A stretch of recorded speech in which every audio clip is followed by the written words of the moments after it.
Well, we all knew that when this news dropped that I would have to make this video eventually, but Jared Leto's Joker has a new look for Zack Snyder's Justice League, and of course, I have to talk about it right now. Hello everybody and welcome back to Joker's Movie Network. I'm your host Joker, and yes, we are talking about Joker. So yeah, Zack Snyder's Justice League. People are excited for it, people are tired of hearing about it, but now the movie is coming out in March, and somehow Jared Leto's Joker is attached to it. I'm not sure why. When I originally heard this news, I was like, there's no reason for Joker to be in this movie, it just wouldn't make any sense. Of course, naturally, Zack Snyder found a way for it to make sense, and reading it from the Vanity Fair article, yeah. I also find it funny because a lot of these pictures came out, like the one picture we have here of the Joker, which paralleled with another picture that came out of Batman in the same kind of hallway there, wearing the Apocalypse outfit that he had in the dream sequence that he had in Batman v Superman. So obviously I was like, oh, it makes so much sense. This is going to be a dream sequence Joker, so it would make sense for him to be in that part of the movie since he's not related to the true main story. But then I realized that all of that stuff was confirmed in the Vanity Fair article that came out discussing the same topic yesterday morning, so off to a good start. But the article did have a lot of interesting points in here that actually led back to questions I used to have about these movies that were just kind of dormant in the back of my head and now have come back up to the rise because now I'm just wanting to know more. But before we get into the Vanity Fair article, let's look at these new pictures of the Joker. We're going back to the long hair. Apparently all of the long hair Jokers are everything that everyone's really enjoying right now. But the tattoos are gone, he's got a hospital gown on and one singular glove to kind of match what he was looking like in Suicide Squad. I see the connections there. But I find it shocking that he has no tattoos. I knew they were going to give him a new look, I just wasn't really sure how they were going to go about doing it. But now that we see that it's not really Joker, but it's more of this like lucid dream kind of thing, it would make sense that his appearance would change. His makeup is all smudged everywhere.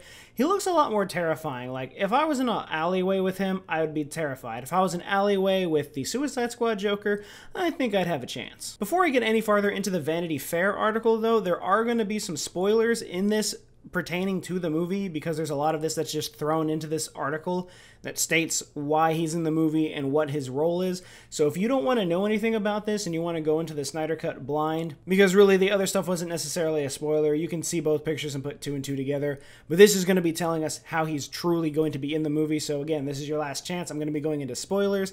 If you don't want to know anything about that, now is your chance to get out of here. If you feel like sticking around anyway, more than welcome to. And as of course my theory, which came true right here, saying that Joker appears in the new film during a sequence set on a ruined Earth after the alien tyrant Darkseid invades and decimates the planet. It's a dream sequence, a psychic vision experienced by Ben Affleck's Bruce Wayne that reveals what will happen if the superheroes fail to stop the onslaught. Joker is sort of a ghost of Christmas yet to come, supplying motivation through terror. So I'm guessing this is going to be another dream similar to what he had in Batman v Superman. In that version, it was an apocalyptic world that would happen if he did not stop Superman.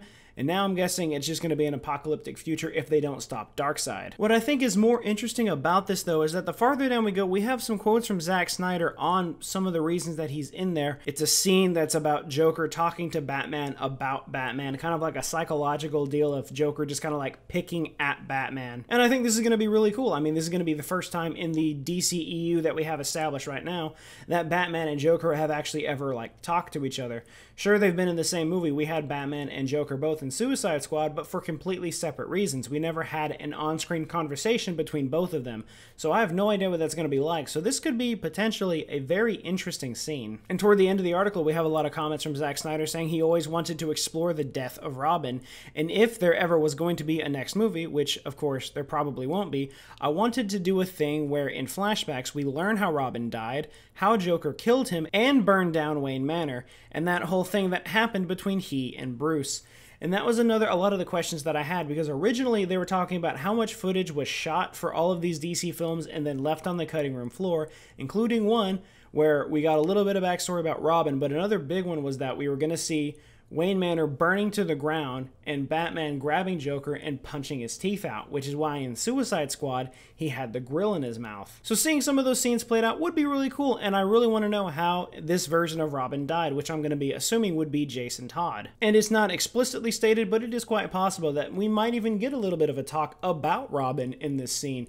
it's probably not necessary and would kind of draw away from the whole point of it, but you never know. There's a lot of things the Joker could say that just be kind of like jabs at Batman, and one of those things being Robin. It could be like, yeah, and now you let Robin die, and now you're about to let the rest of the world die, or something to that extent. And a lot of people are wondering if this version of Justice League is going to reestablish or alter the current canon of the DCEU. I don't think it will per se, and the end of this article really does prove that when they're talking about the differences in the Jokers between Ayer's The Suicide Squad and Snyder's Justice League. Specifically in this case, when they're asking, is there a reason that the tattoos are no longer there? He says, I don't know if he's wearing makeup and I don't know what's happening. It's hard to say exactly. But the article does finish off by saying that we can just interpret it in whatever way we want. In this case, Snyder preferred that Joker had no tattoos, and his version of Justice League will exist on its own, making use of some material from other DC movies but standing alone in a sort of Elseworlds tale, which I think fits perfectly into a comic book universe where you have alternate timelines and alternate stories such as Flashpoint or Elseworlds.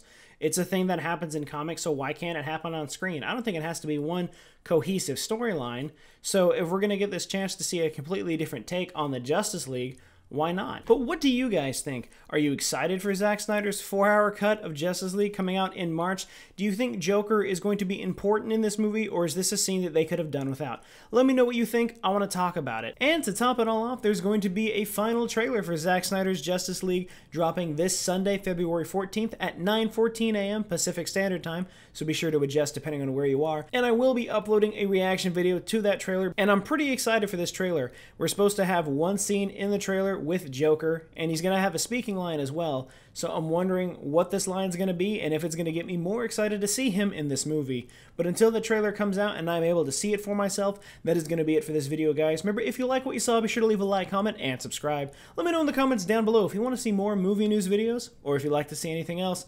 But until then, and as always, I will see you guys next time.